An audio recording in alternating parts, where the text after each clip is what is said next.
Good morning, guys. Welcome back to Mal and Lakshi YouTube channel. ඉතින් අපේ පළවෙනි video එකෙන් ඔයගොල්ලෝ දැක්කා කොහෙද අබු ඩාබි එයාපෝට් ටුවර් එක. ඉතින් ඊට පස්සේ ඔයාලා කල්පනා කරන්නේ නැති කොහෙද අපි ආවේ කියලා. හැබැයි අපිව Facebook, Instagram follow කරලා ඉන්න කට්ටිය නම් මේ වෙනකොටත් දන්නවා අපි කොහෙද ආවේ කියලා. දන්නේ නැති කට්ටිය දැනගන්න. කියන්නේ අපි ආවේ ජෝර්ජියා වලට. ඉතින් ජෝර්ජියා වලට අපි ඇවිල්ලා දැන් නිදාගෙන නැගිටලා දැන් ඔන්න කෑම කන්න තමයි යන්නේ. හැබැයි මම නම් හිතන්නේ එන්නේ කෑම කන තැන ඉඳලා අපිට මේ වොයිස් වීඩියෝ කරන්න පුළුවන් වෙයි කියලා හේතුව මෙහි හුළඟ මාරම සැරයි. ඒ හුළඟ සැරට අපි කතා කරන ඒවා මොනවත්ම ඇහෙන්නේ නැහැ. අපි කියන්නේ අපි මෙහාට ලෑන්ඩ් කරපු ගමන්ම එයාපෝට් එකේ ඉඳලම වීඩියෝ එකක් කරන්න හැදුවා. එතනත් ප්‍රශ්නේ වුණේ වීඩියෝ එක කරගන්න බෑ. මේ හේතුව හුළඟට කතා කරන ඒවා මොකුත්ම ඇහුන්නේ නැහැ. ඒක නිසා තමයි දැන් රූම් එකේ ඉඳලා වීඩියෝ එක කරන්නේ. එළියට ගිහාම සවුන්ඩ් කරන්න පුළුවන් නම් සවුන්ඩ් කරන්න නැත්නම් වීඩියෝස් අරගෙන අපිට පස්සේ වොයිස් ඕවර් තමයි කරන්න වෙන්නේ. හරි එහෙනම් බ්‍රෙක්ෆාස්ට් එක අරගෙන එන්න. ඔයාලවත් පුළුවන් වුණොත් එක්කයි යන්න. යන්. ඔයාලා තාමත් මේ channel එකේ වීඩියෝ බලන්නේ subscribe නොකරනම් දැන්ම subscribe කරන්න. හොටෙල් එකේ උඩම floor එකේ තමයි breakfast ගන්න arrange කරලා තිබ්බේ. ඉතින් මේ තියෙන්නේ අපි ගත්ත breakfast එක මේ ලස්සන view එක දිහා බලාගෙන. ඉතින් breakfast අරන් ඉවර වෙලා අපේ driver ආව අපිව pick up කරගන්න. දැන් අපි අපේ පළවෙනි destination එකට යන ගමන් තමයි ඉන්නේ ජෝර්ජියා explore කරන්න. ඉතින් පළවෙනි දවස අපි ගත කරේ කුටයිසි වල. ඉතින් කුටයිසි වල පළවෙනිම ලොකේෂන් එකට අපි ආවා. හරිම ලස්සන ග්‍රීනිෂ් එන්වයරන්මන්ට් එකක් තමයි තියෙන්නේ. අපි ඇත්තටම ලොකු කේව් එකක් බලන්න තමයි යන්නේ. naturally හැදිලා තියෙන කේව් එකක්. ඉතින් ඔයාලටත් ඒක බලා ගන්න පුළුවන්. මේ ලොකේෂන් එකේ නම මම පල්ලෙහෙන් වීඩියෝ එකේ දාන්නම්. එතකොට ඔයාලට බලා ගන්න පුළුවන්. ඔයාලත් යනවා නම් ඔතනට ඔයාලටත් යන්න පුළුවන්. ඉතින් ඔයාලට දැන් ඇහෙනවා ඇති ගයිඩ් කෙනෙක් කතා කරනවා. ඒ කතා කරන්නේ රෂියන් ලැන්ග්වේජ් එකකින්. ඒ වගේම මෙහි ගොඩක් කට්ටිය කතා කරන්නේ රෂියන් ලැන්ග්වේජ් එක. ඊට හැරුණාම ඒගොල්ලෝගේ ලෝකල් ලැන්ග්වේජ් එක තමයි ජෝර්ජියන් ලැන්ග්වේජ් එක. ඉතින් මෙහි ගොඩක් අයට ඇත්තටම ඉංග්‍රීසි කතා කරන්න නම් බෑ. නිතරම ගල් ගුහාවක් විතරයි. ඔව් දැන් නම් පේන්නේ ගල් ගුහාවක් විතරයි. අපි බලමු.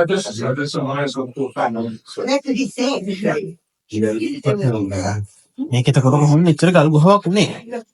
අන්න ඒක තමයි අපි දැන් මේ හොයාගෙන යන්නේ.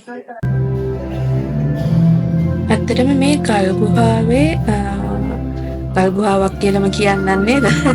ඉතින් මේකේ අපි ඇවිද්දා හරියටම පැයක් විනාඩි 45ක විතර දුරක් තිබ්බ යන්න. ඒ දුර නම් දැනුන්නේ මොකද ඇතුලේ ගොඩක් සීතලයි වේට්. ඒ වගේම ලස්සන ওই විදියට ඔයාලට බලා ගන්න පුළුවන් වගේ ලස්සන naturally හැදිච්ච දේවල් ටිකක් තමයි බලා ගන්න අපිට පුළුවන් උනේ. ලස්සන ඩිසයින්ස් ටිකක්. ඉතින් ඒ වයින් ලස්සනම දැන් කීපයක් විතරක් මම වීඩියෝ එකට එකතු කරා. මොකද වීඩියෝ එක නැත්තම් ඕනවට වඩා දික් වෙන නිසා. ඒක හරියම අමුතු එක්ස්පීරියන්ස් එකක්. ඉතින් අපිට ඒව බලද්දි හිතා ගන්නත් බැරි වුණා මෙහෙම දේවල් naturally හැදෙන්න පුළුවන්ද? එතකොට දැන් කියන්නේ මේ වගේ තැනක ඇවිදිනවා කියන්නේ ඒක ඒ විසිටර්ස්ලට යන්න පුළුවන් විදිහට හදලා තියෙන විදිය ගැන ඒ කියන්නේ ඒක හරියම නේචර් එකේ මාර වොන්ඩර් එකක් කියලා අපිට හිතුනේ බලනකොට. කළුවර ගුහාවක් අපි වෙන්න තනිවි ඇත.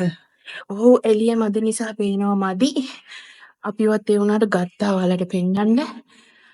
මං හිතන්නේ ලෝකේ තියෙන ලොකුම ගුහාවද මන්දා. හොයලා බලලා ඒ ගැන ඔයාලට කියන්න. සෑහෙන දුරක් අපි ඇවිද්දා. මේක කෙලින්ම මම ඇවිදපු ලොකුම ගුහාව. මෙච්චර ලොකු ගුහාවක මම නම් ඊට කලින් ඇවිල්ලා නැහැ. ඒ වගේම තමයි අපේ ගයිඩ් කියපු විස්තර වලට අනුව මේක 10%ක විතර ප්‍රමාණයක් විතරයි ටුවරිස්ට්ලාට යන්න ඕපන් කරලා තියෙන්නේ.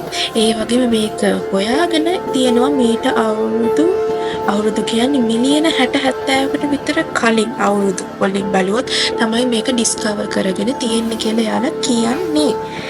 ඉතින් ඊට පස්සේ අපි ඔය කේව් එකත් බලලා දැන් ඔන්න මෙයාලගේ බස් එකක් තියෙනවා. මේ බස් එකට නැග්ගා අපි ආයේ මොකද අපි කේව් එකේ සෑහෙන දුරක් ඇවිත්තානේ.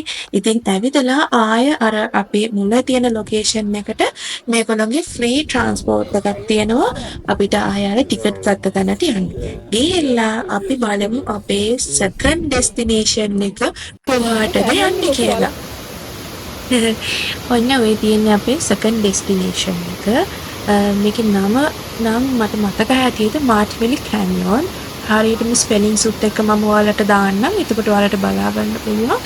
හරිම ලස්සන දියැලක්. ඒ කියන්නේ ඇත්තටම කිව්වොත් මේක අර කේව් එකේ ළඟම තියෙන තව පාර්ට් එකක්. ඇත්තටම අර කේව් එක අපිට ඇවිදන් ගියාට පස්සේ අපිට ඒකේ අර තව ක්‍රමයක් තියෙනවා. බෝට් එකෙන් යන්නත් අපිට පුළුවන්. ඊට එහා පැත්තෙමයි තියෙන්නේ. ඇත්තටම අපි කියපු දවසේ නම් බෝට් වලට යන්න බෑ කිව්වා.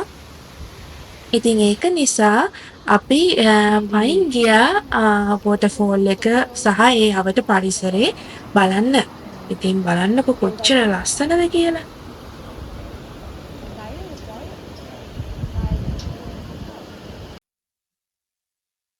එන පරිසරේ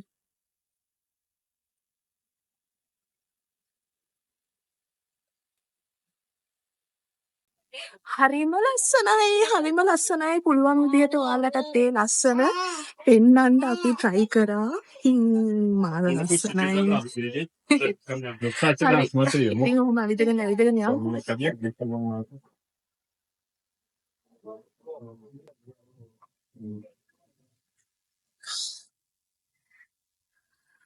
කතා කරන්න මොන හරි. මොනවද හරි මහන්සි. ලස්සනයි ගොඩක් ඇවිද්දා සෑහෙන්න ඇවිද්දා අපි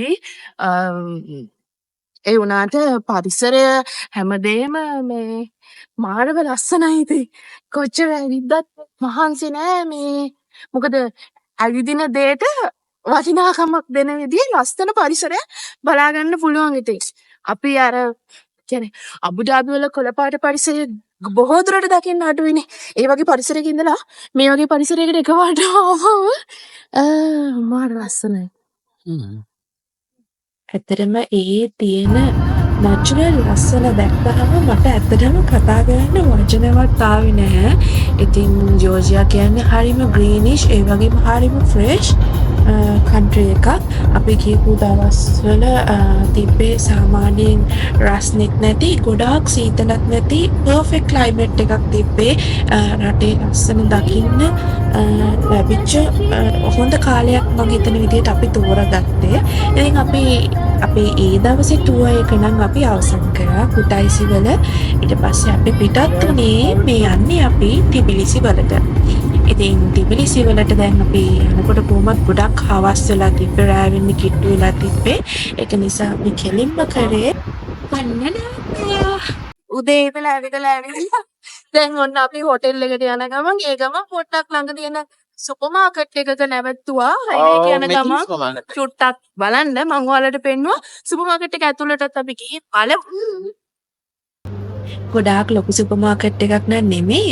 සාමාන්‍යයෙන් බඩු තියෙන පොඩි සුපර් මාකට් එකක්. ඉතින් අපිට අවශ්‍ය කරන පොඩි ස්නැක්ස්, ඩ්‍රින්ක්ස් ඒ වගේ චූටි දේවල් ටිකක් අරගෙන ගියා. මොකද අපිට තව ටිබිලිසි වලට යන්න තව දුරක් තියෙන නිසා. මට මතක හැටියට ටිබිලිසි වලට යන්න පැය 3:04 වගේ කාලයක් ගියා. ඉතින් ඔය තියෙන්නේ මෙහි සුපර් මාකට්ස් වල ජෝර්ජියා වල සුපර් මාකට්ස් වල දකින්න තියෙන අයිටම්ස්. ඉතින් මම චුට්ටක් ඔයාලට බලන්න ඒවත් වීඩියෝ කරා. ඊට පස්සේ ඔන්න අපි ආයෙත් ටිබිලිසි බලා පිටත් වුණා. ගයිස් ඔන්න අපි හොටෙල් එකට ආවා. දැන් වෙලාව නම් 7ට කිට්ටුයි. එහෙනම් හොටෙල් එක ඇතුළට යන්. ඔන්න අපි රූම් එකට චෙක් ඉන් වුණා. මේ තියෙන්නේ දැන් අද ඉඳලා දවස් 3කට. මේක තමයි අපේ රූම් එක. පළවෙනි දවසේ නම් රූම් ටුවර් එක ගේන්න බැරි වුණා. මොකද චෙක් ඉන් වෙනකොටම අපි රැ වෙලා තිබ්බ නිසා. ඔන්න මේක තමයි දවස් 3කට අපේ රූම් එක. ඔන්න තියෙනවා එළිය view එක. මේ විදිහට තමයි තියෙන්නේ. එහෙනම් ඊළඟ vlog එකකින් හෙට හමු වෙමු. අදට මේ vlog එක ඉවරයි. subscribe කරලා like කරලා comment කරලා අපිත් එක්ක දිගටම එකතු වෙලා ඉන්න. Thank you. Bye bye.